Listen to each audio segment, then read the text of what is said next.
प्रस्तुत छ कथा धर्म। विवेक र बुवा सधैँ मन्दिरमा पूजा गर्न जान्थे। आज पनि उनीहरू जाने तयारी गर्दैछन्। केही छिनमा उनीहरू तयारी भएर मन्दिर हिँडे। 15 मिनेटपछि उनीहरू मन्दिर पुगे। तर आज विवेकले त्यस मन्दिरमा पूजा गर्न मानेन। उसले भन्यो, आज म अलि परको मन्दिरमा गएर पूजा गर्छु बुवा। किन? के भयो?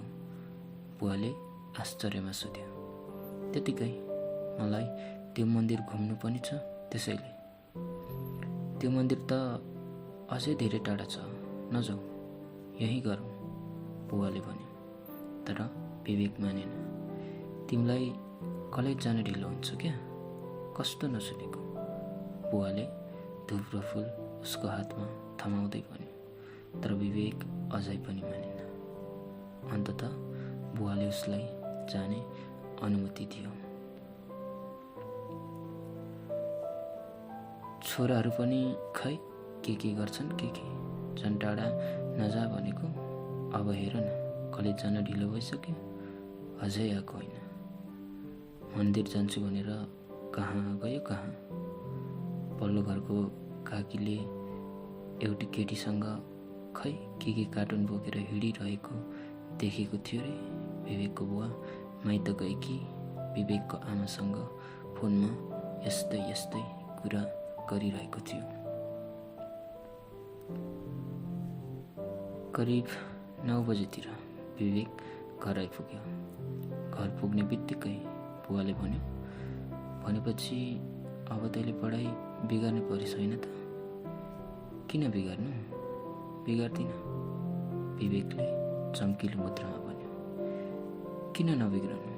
कलेज नै नगएपछि, बुवाले भन्यो। एक दिन नजाँदा केही हुन्न क्या बुवा, विवेकले भन्यो। के को एक दिन मात्र हुनु?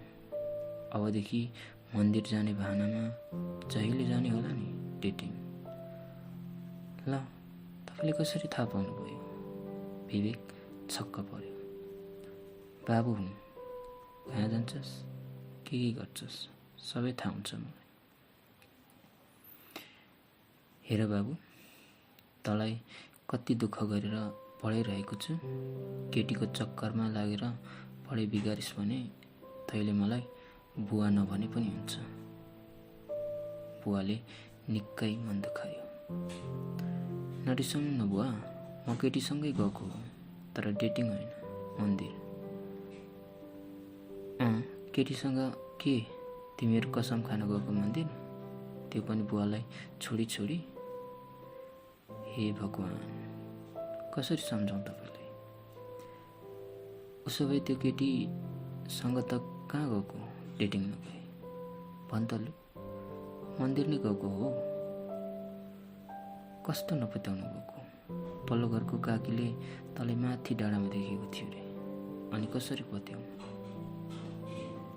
अनि बालाश्रम नै त्यही माथि छ त, अन्त कहाँ जाउँ? बालाश्रम? के गर्नु गएको बालाश्रम?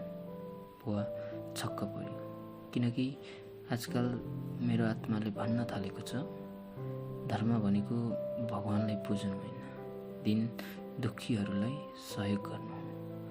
मन्दिर होइन, अनाथालय, आश्रम या जहाँ दिन दुखी बस्छ त्यही ठाउँ मन्दिर हो। धर्म त्यहीँबाट प्राप्त हुन्छ, त्यहीँबाट मान्छेलाई आनन्द मिल्छ। मरेपछि मोक्ष असहायहरूको दुःख हटाएपछि मिल्छ।